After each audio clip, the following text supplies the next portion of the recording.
이 시간에 찬송가 184장 찬양하시겠습니다. 184장입니다.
시간이 되었습니다. 다 같이 묵상하심으로 수요 예배를 하나님께 올려드리겠습니다.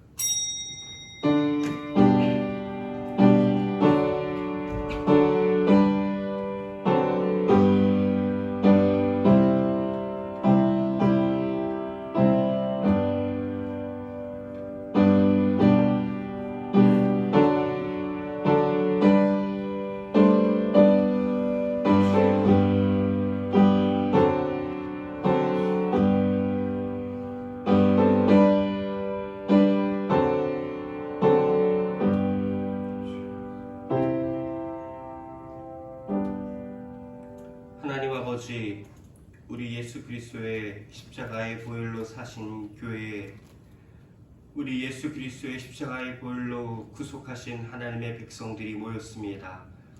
하나님, 이 시간 우리가 이 예배당에 모여서 하나님의 말씀을 듣고자 하오니 하나님 우리에게 거리낌 없이 하나님의 말씀을 듣는 은총을 허락하여 주시옵소서.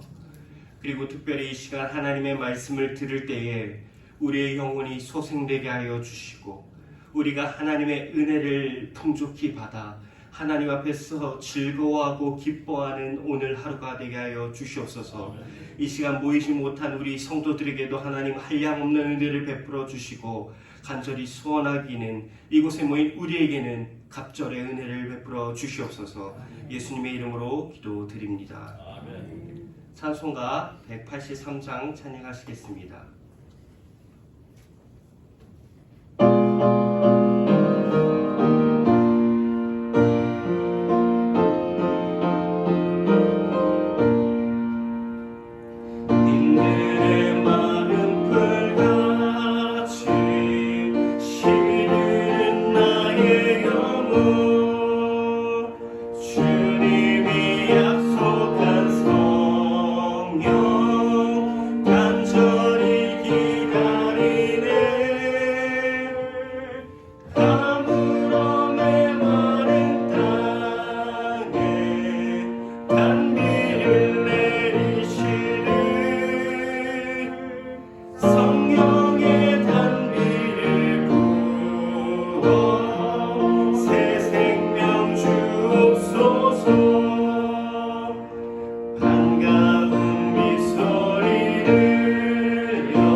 예배를 위해 함께 기도하도록 하겠습니다.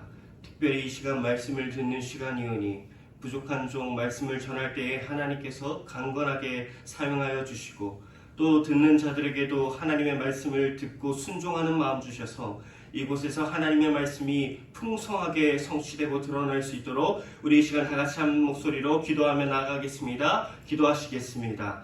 하나님 아버지, 이 시간 하나님의 말씀을 듣길 원합니다. 하나님, 우리의 삶의 메마른 곳곳마다 하나님의 말씀의 은혜가 있길 소원합니다.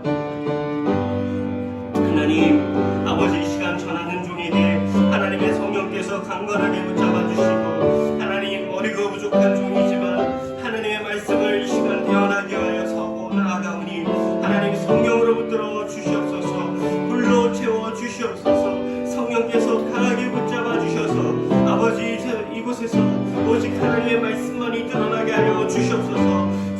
성도님들 이 시간 삶을 아버지 살다가 하나님의 말씀을 다시 한번 듣고자 왔으니 하나님 말씀을 이 시간 허락하여 주시옵소서. 성도들에게 듣는 마음을 허락하여 주셔서 말씀에 순종하는 마음을 허락하여 주셔서 말씀을 받을 때에 걸림없게 하여 주시고 이 들은 말씀으로 하나님이 살아내며 그리스도 예수를 더욱 붙잡을 수 있는 귀한 문을 이루게 하여 주시옵소서.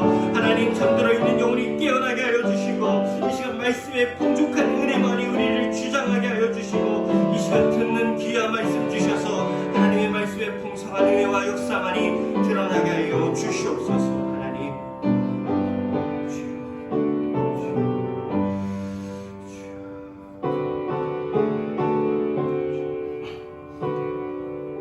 하나님 이 시간 우리가 하나님 예배 당에 나왔습니다. 이곳에서 우리가 할 일은 오직 하나님을 경외하고 하나님의 말씀 앞에 엎드리는 일이오니 우리의 삶과 우리의 생각이 말씀 앞에 혹 우리의 발목을 붙잡는다면 이 시간 하나님 우리가 하나님께 모든 것을 의탁합니다. 말씀이 선포될 때에 우리의 삶과 우리의 개인적인 생각은 내려놓게 하여 주시고 말씀 앞에 엎드리며 말씀 앞에 순종할 수 있는 귀한 마음을 허락하여 주시옵소서. 하나님 이 시간 우리가 기도하는 것은 오직 하나님을 만나고 예수 그리스도의 은혜를 경험하길 소원하는 것이오니 다른 것들은 떠나가게 하여 주시고 우리 마음에 예수님만 찾아와 주시옵소서. 예수님의 이름으로 기도드립니다. 아멘. 오늘 우리에게 주신 하나님의 말씀은 시편 1편 1절에서 6절 말씀입니다. 제가 가진 구약 성경 805면에 있습니다. 시편 1편 1절에서 6절 말씀입니다. 찾으신 줄 알고 한 절씩 교독하도록 하겠습니다.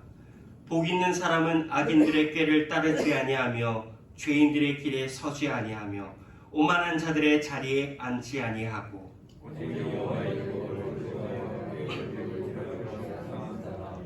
그는 시냇가에 심은 나무가 철을 따라 열매를 맺으며 그 잎사귀가 마르지 아니함 같으니 그가 하는 모든 일이 다 형통하리로다.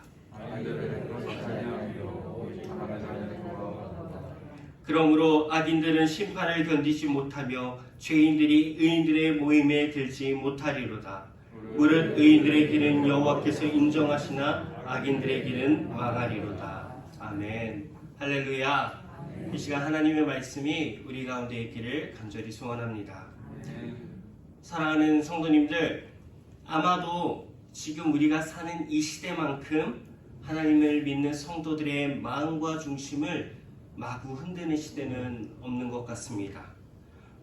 여러 전염병과 또 전쟁, 또 우리의 삶을 살아가기에도 너무나도 급급하며 또 하나님보다 우리 눈에 더 좋아 보이는 것들이 너무나도 많은 시대가 아닙니까? 이런 시대에서 진짜 하나님을 믿는 신자는 어떤 삶을 어떻게 살아가야 할까요? 과연 하나님의 말씀은 우리에게 어떻게 살아가라고 권면하고 있을까요? 오늘 말씀 시편 1편이 이것을 우리에게 너무나도 잘 가르쳐주고 있습니다. 사실 시편 전체 1편부터 150편은 신자로서 살아가는 인생 전체를 닮은 삶 그 자체입니다. 왜냐하면 시편의 저자들은 하나님을 믿는 신자로서 그들의 인생 속에서 기쁨, 때로는 감사, 사랑, 슬픔, 고난과 회개와 자복과 애통 이런 여러 가지 모습들로 하나님 앞에 신실하게 살아가고 나아가는 그런 신자의 삶을 그려내고 있기 때문입니다. 그 중에서도 많은 학자들은 바로 오늘 우리가 읽은 시편 1편이 시편 전체의 문을 여는 열쇠라고 부릅니다. 여러분, 이 시간 우리가 이 시편 1편이라는 시편의 열쇠를 통해 신자의 문을 열고 신자의 문을 따고 들어가 우리도 말씀대로 우리 인생을 하나님이 원하시는 대로 살아드리는 그런 신자가 되기를 간절히 소원합니다. 여러분, 시편 1편을 한번 보시길 바랍니다. 시편 1편 1절은 히브리어 원문으로 보면 문장 형식이 감탄문으로 사실 되어 있습니다. 그리고 이 문장에서 복이라고 사용된 복 있는 사람은 할 때 저 복은 우리 윤명철 전도사님 한번 말씀하셨는데 일상적으로 사용되는 바라크라는 단어를 사용하지 않았습니다. 바라크는 어떤 사람을 축복하거나 어떤 사람에게 진짜 복을 전달할 때 사용되는 일반적인 단어입니다. 하지만 여기서 사용된 아슈레라는 복은 조금 특별한 단어입니다. 어떤 단어이냐면 어떤 사람을 오랫동안 그 사람의 인생을 관찰해 보니 그 사람의 삶이 아주 이상적인 삶, 특별히 하나님과 함께 동행하는 복된 인생이라는 사실을 감탄하고 선포하고 놀랍게 여기는 데 사용되는 단어입니다. 즉 1절은 감탄문 그리고 아슈레라는 특별한 복이라는 단어를 사용한 특징을 다시 생각해 보면 1절을 이렇게 이해할 수 있습니다. 와, 저 사람의 삶을 보니 정말 하나님과 함께하는 복이 넘치는 삶이다. 와, 저 사람 정말 복되도다. 이렇게 감탄하고 있는 것이죠. 여러분, 과연 1절에 이 복 있는 사람이 그 신자가 어떻게 살았길래 그를 보는 모든 사람마다 그의 삶을 보며 그는 정말 복되도다. 어떻게 저렇게 살 수 있을까? 어떻게 저렇게 하나님과 동행할 수 있을까? 이렇게 감탄할 수밖에 없었을까요? 우리도 오늘 말씀을 잘 듣고 그렇게 살아가야겠죠. 본문은 우리에게 이런 복된 신자의 삶을 가르쳐 주기 위해서 한 가지 방법을 사용합니다. 바로 대조법. 의인의 삶과 악인의 삶을 대조하며 우리에게 알려주고 있다는 것이죠. 먼저 본문은 우리에게 죄인의 모습에 대해서 이야기합니다. 여러분 1절에서 하나님을 믿지 않는 불신자들을 어떻게 부르고 있습니까? 다르게 부르고 있죠. 성경은 굳이 다른 단어를 사용합니다. 먼저 악인, 그리고 죄인, 그리고 오만한 자들 이렇게 부르고 있습니다. 이 각 명칭들의 특징을 소개하자면 먼저 악인이란 모든 죄인들을 부르는 통상적인 단어입니다. 하나님의 언약 밖에 있는 하나님과 관계가 없는 자들을 부르는 단어입니다. 그리고 두 번째로 나타난 죄인이란 하나님의 주어진 계명과 율법, 즉 하나님의 말씀을 구체적으로 어기는 자들을 가리키는 단어입니다.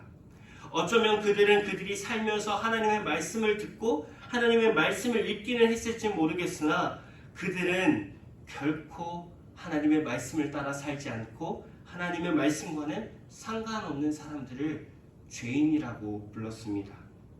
그리고 마지막 오만한 자들이란 인간이 입으로 직접 하나님을 욕하고 신성 모독적인 발언을 하는 사람들을 일컫습니다.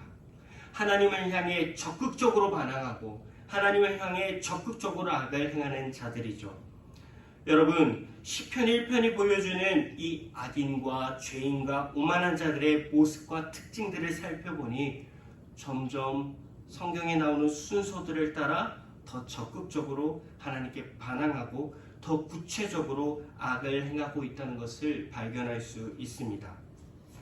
시작은 그저 하나님과 관계없는 사람이었지만 다음은 하나님의 말씀을 어기고 더 나아가 직접 하나님을 입으로 모욕하고 악을 행하는 그런 모습을 보여주고 있죠. 여러분, 성경이 왜 이런 모습을 우리에게 보여주고 있을까요? 하나님의 말씀은 참으로 우리에게 신자의 삶을 갈망하는 우리에게 죄가 얼마나 무서운지 그리고 죄가 얼마나 치명적인지 알려주기 원하는 것입니다. 과연 이게 그저 우연일까요? 아닙니다. 본문은 이 악인, 죄인, 그리고 오만한 자의 행동을 묘사할 때 세 가지의 동사를 씁니다. 먼저 악인들한테는 따르다, 죄인들한테는 서다, 오만한 자들한테는 앉다. 이렇게 따르다, 서다, 앉다. 여러분, 성경이 나타내는 이 세 가지의 행동의 양상이 지금 어떻게 발전하고 있습니까?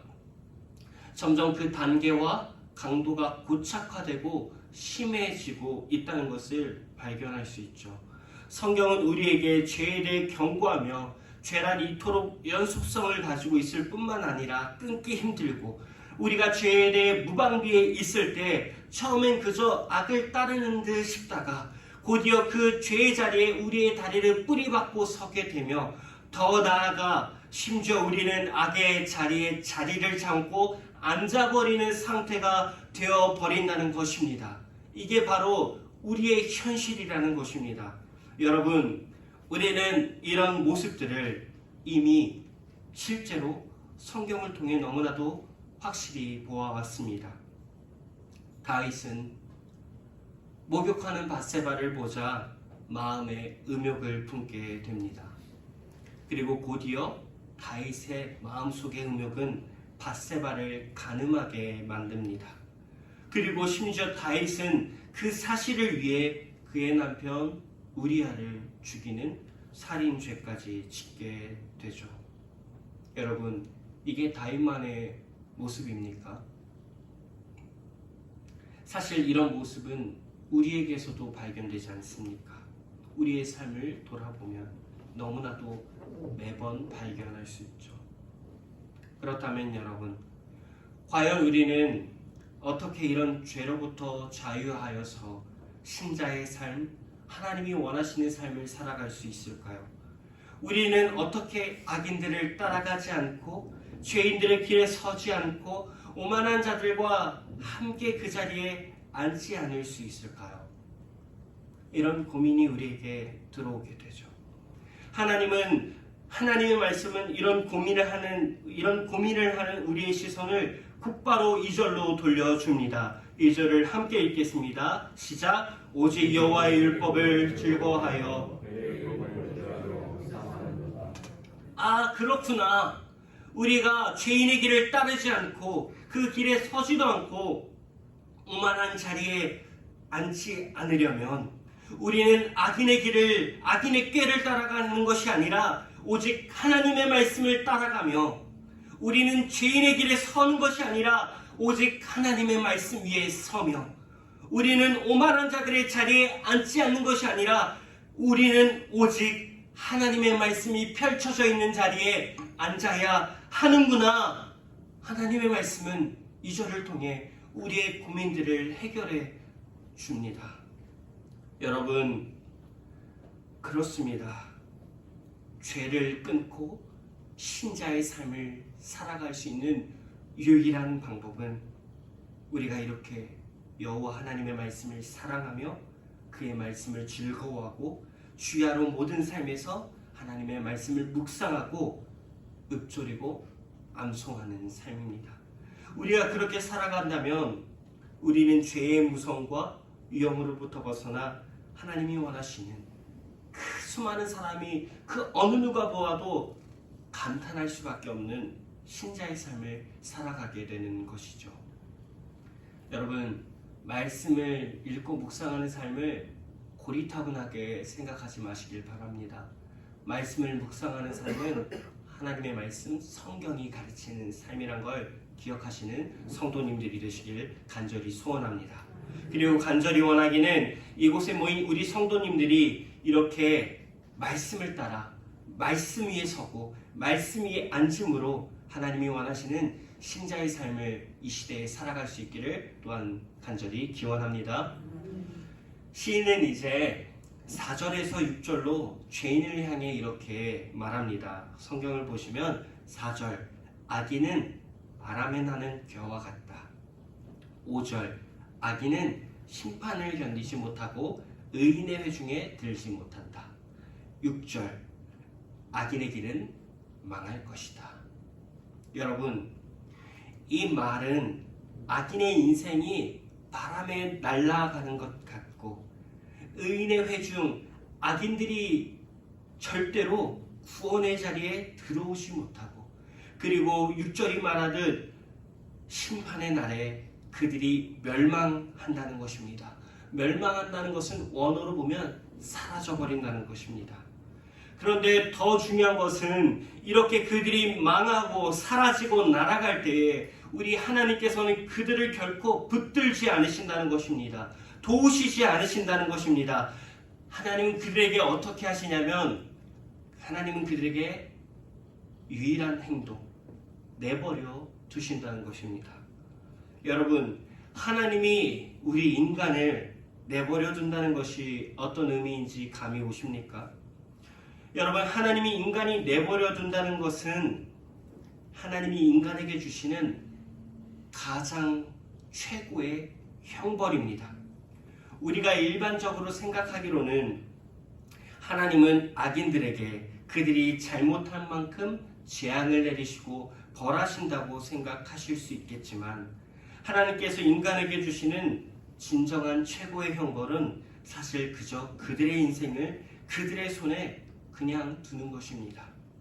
죄인들이 죄를 범하더라도 벌하지도 않고 그냥 그들이 그렇게 죄를 짓고도 잘 먹고 죄를 짓고도 잘 살고 죄를 짓고도 부족함 없고 행복하고 형통하게 그렇게 사는 것이 진짜 두려운 형벌인 것입니다. 회개할 기회조차 없도록 하나님께서 그들이 무엇을 하든 죄를 짓든 그냥 그들이 죽음을 향해 달려가도록 그냥 내버려 두시는 것이죠. 로마서 1장은 이것을 잘 드러냅니다. 24절 정욕대로 그들을 더러움에 내버려 두사. 26절 그들을 부끄러운 욕심에 내버려 두셨으니. 28절 그 상실한 마음대로 내버려 두사 합당하지 못한 일을 그냥 하게 하셨으니. 그렇습니다. 하지만 사랑하는 우리 성도님들, 죄인과 악인의 인생이 이토록 극악무도하지만 성경이 말하는 의인들의 인생은 어떨까요? 신자들의 인생은 과연, 말씀을 사랑하는 사람들의 인생은 과연 어떨까요? 그런 신자, 의인들의 인생은 이와 같습니다. 다 같이 3절을 읽어보겠습니다. 시작. 그는 시냇가에 심은 나무가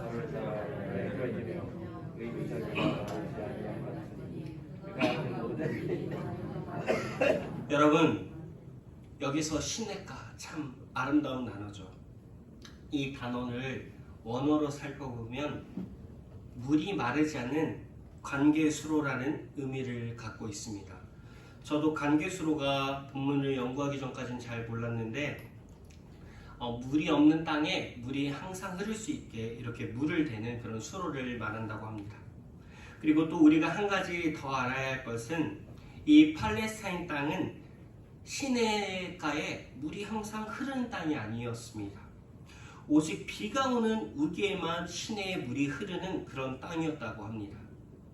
또 본문에서 심은 나무란 원어로 보면 그냥 심은 게 아니고 어디선가 옮겨 심어진 나무라는 뜻을 갖고 있습니다.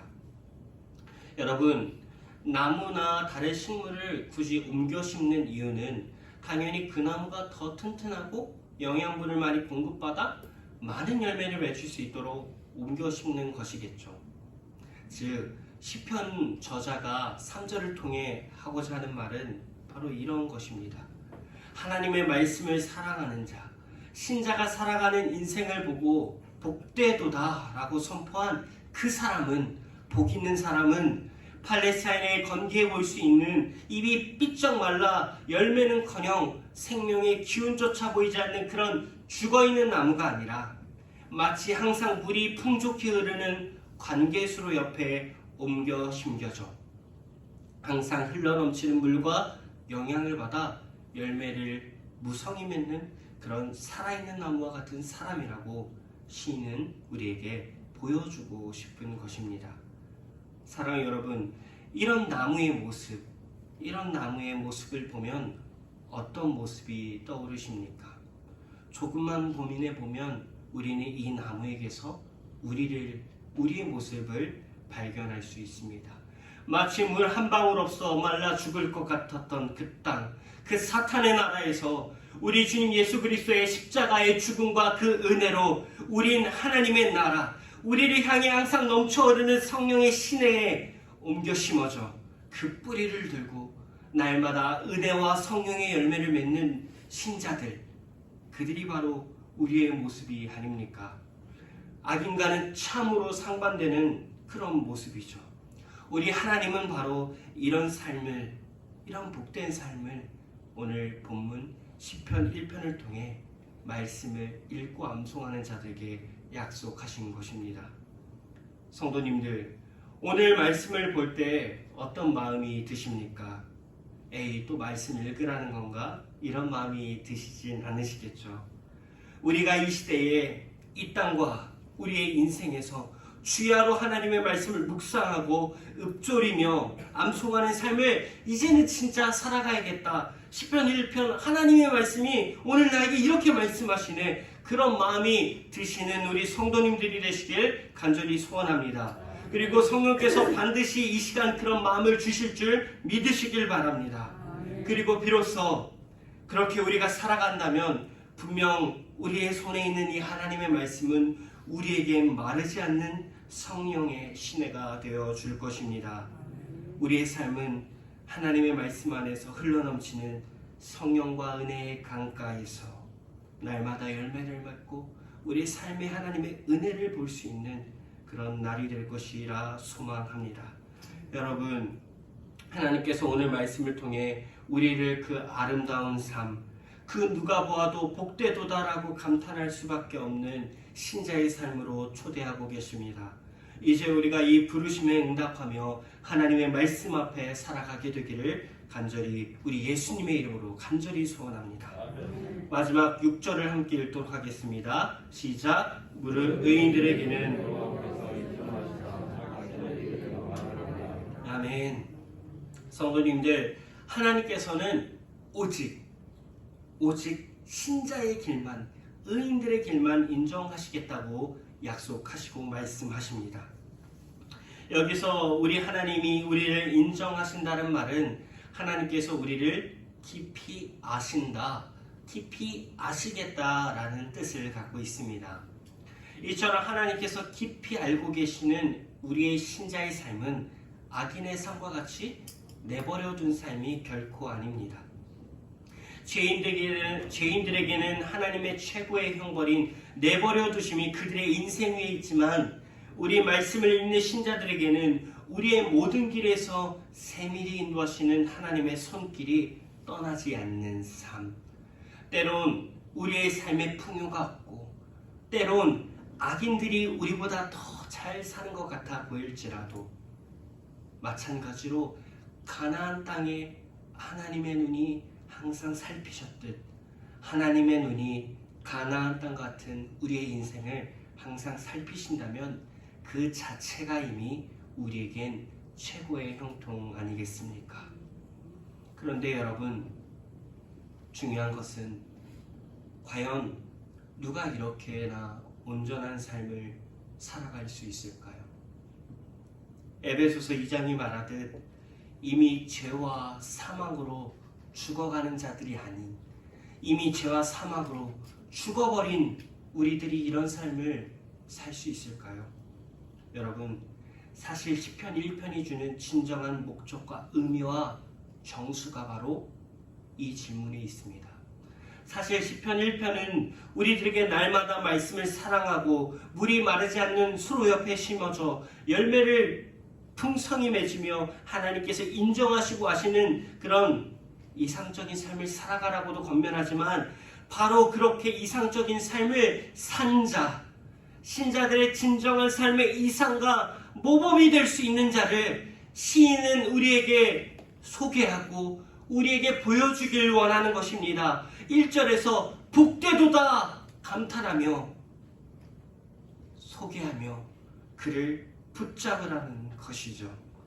즉 시편 1편 전체를 구약의 비달에서 보면 모세를 가리키는 거겠지만 시편 1편 전체를 신약의 비달에서 본다면 본문에서 지향하고 있고 우리에게 진짜로 소개해주고 보여주길 원하는 그 이상적이고 모범적인 말씀의 삶을 산 그 선망의 대상 되시는 바로 우리 주님 예수 그리스도를 본문에서 우리를 발견하게 하고 본문은 그를 붙잡게 우리를 인도하고 있는 것입니다. 우리로 다시 한번 말씀을 붙잡을 뿐만 아니라 다시 한번 말씀이 육신이 되어 우리 가운데 거하시는 우리 주님 예수 그리스도를 이 말씀을 통해서 보고 받고 붙잡고 묵상하라는 것입니다. 사랑하는 여러분, 말씀을 맺도록 하겠습니다. 그렇습니다. 여러분, 오늘 말씀을 통해 보았던 우리 하나님의 말씀은 우리를 죄의 치명성과 끊을 수 없는 결박에서 우리를 분명 자유케 합니다. 하나님의 말씀은 우리를 마르지 않는 언제나 넘쳐 흐르는 성령의 신에 우리를 옮겨 심어주고 열매를 풍성히 철을 따라 맺게 합니다. 또한 하나님의 말씀은 그를 사랑하는 그 말씀을 따르는 삶은 우리가 하나님께 인정받고 하나님이 우리를 아시도록 하며 형통하게 살아가도록 합니다. 분명 성경은. 그런데 여러분, 바로 그 말씀이 성경을 통해 우리 손에 주어졌을 뿐만 아니라 더 놀랍고 은혜로운 소식은 그 살아계신 말씀이 우리와 언제나 영원토록 함께 계시고 동행하시기 위해 말씀이 육신이 되어 우리 가운데 거하셨다는 복된 소식입니다. 그리고 말씀이신 우리 예수님께서는 역시나 마찬가지로 하나님의 말씀이 그러하시듯이 우리로 하여금 우리 안에 있는 참혹한 죄와 그 단단한 결박을 이미 십자가의 죽음으로 끊으셨습니다. 그리고 살아계신 말씀인 그리스도 예수는 십자가의 죽으심으로 우리를 죄와 사망에서 이미 건져내셔서 이미 성령의 시내로 우리를 옮기셨습니다. 그리고 우리로 그 안에서 날마다 생명과 은혜와 성령의 열매를 맺게 하십니다. 또 진정한 말씀인 우리 주님은 마지막 심판의 날에 그 심판대 앞에서 우리를 아시고 우리를 인정하시겠다고 이미 우리 안에 성령으로 인쳐 주셨습니다. 사랑하는 여러분, 이것이 바로 참된 말씀이신 우리 주님 예수 그리스도의 은혜입니다. 여러분, 우리는 정말 어려운 시대를 살아가고 있습니다. 이 어려운 시대에 주야로 말씀을 많이 묵상하시고 읊조리며 특별히 암송하실 수 있기를 권면합니다. 말씀을 날마다 즐거워하고 사랑하시길 바랍니다. 그리고 무엇보다 이 어려운 시대에 말씀이신 우리 예수님을 많이 묵상하시고 그분의 은혜를 날마다 기억하며 읊조리고 날마다 주님을 깊이 생각하고 사랑하십시오. 그리함으로 이 어두운 시기에 우리 성도님들은 누가 보더라도, 세상이 보더라도, 악인들이 보더라도 저 사람은 참 복되도다.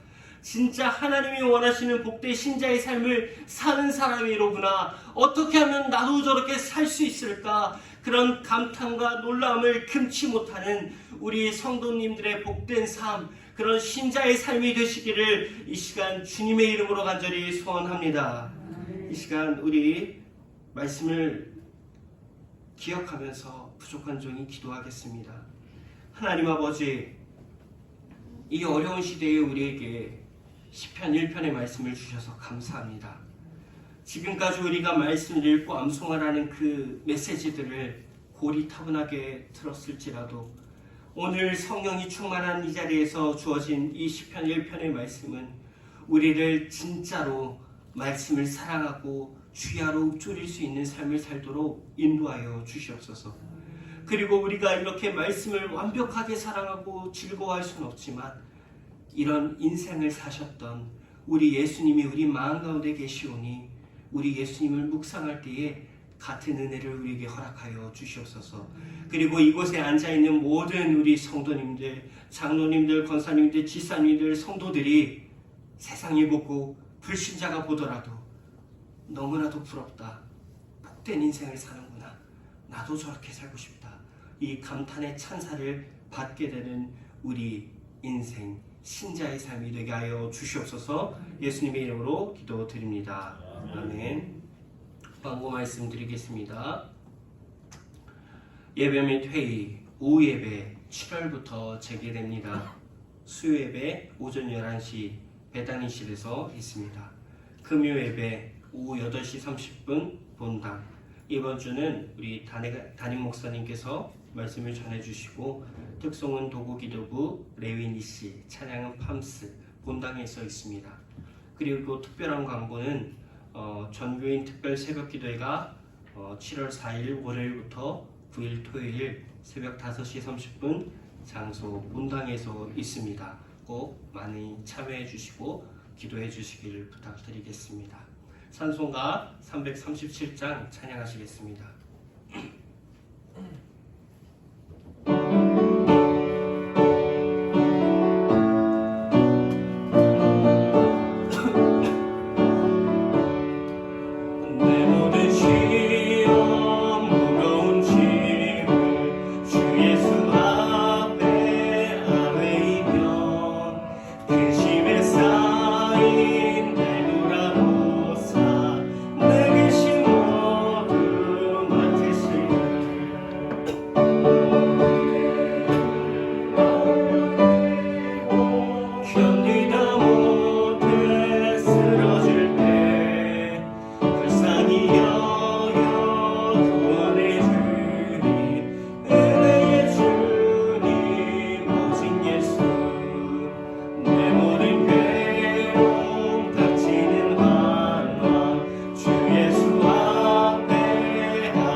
주기도문 하신 후에 수요예배를 마치겠습니다.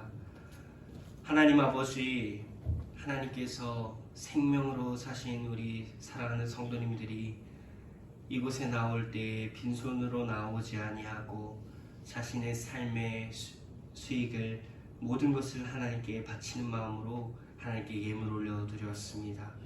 하나님, 비 오는 이 수요일에 나와 예물드리는 우리 성도들을 기억하여 주시고 우리의 삶과 우리의 영혼에는 성령의 담임만이 내리게 하여 주시옵소서. 그리고 이 예물들이 쓰이는 곳마다 외로운 영혼들이 위로받게 하여 주시고 아픈 어르신들이 아픔을 이겨내게 하여 주시고 또 가난한 자들이 풍요로움을 누리게 하시고 또 부모 없는 고와 아픈 어린아이들이 위로를 받고 예수님의 사랑을 경험하게 하여 주시옵소서. 하나님, 이 시간 우리 사랑하는 성도님들 이 교회 문을 열고 다시 세상으로 나아갈 때에는 우리 마음에 말씀을 사랑하는 사랑이 넘치게 하여 주시고 참된 말씀이 우리 안에 오시기 위하여서 육신을 입으시고 죽으신 그 십자가의 은혜가 충만하게 하여 주시옵소서. 우리 사랑하는 성도들 앞으로 복된 신자의 삶을 살도록 우리 주님 예수의 은혜를 한없이 부어 주시옵소서. 예수님의 이름으로 기도드립니다. 아멘. 하늘에 계신 우리 아버지여, 이름이 거룩히 여김을 받으시오며 나라에 임하옵시며 뜻이 하늘에서 이루어진 것 같이 땅에서도 이루어지이다. 오늘날 우리에게 일용할 양식을 주옵시고 우리가 우리에게 죄 지은 자를 사하여 준 것 같이 우리 죄를 사하여 주옵시고 우리를 시험에 들게 하지 마옵시며 다만 악에서 구하옵소서. 대개의 나라와 권세와 영광이 아버지께 영원히 있사옵나이다. 아멘.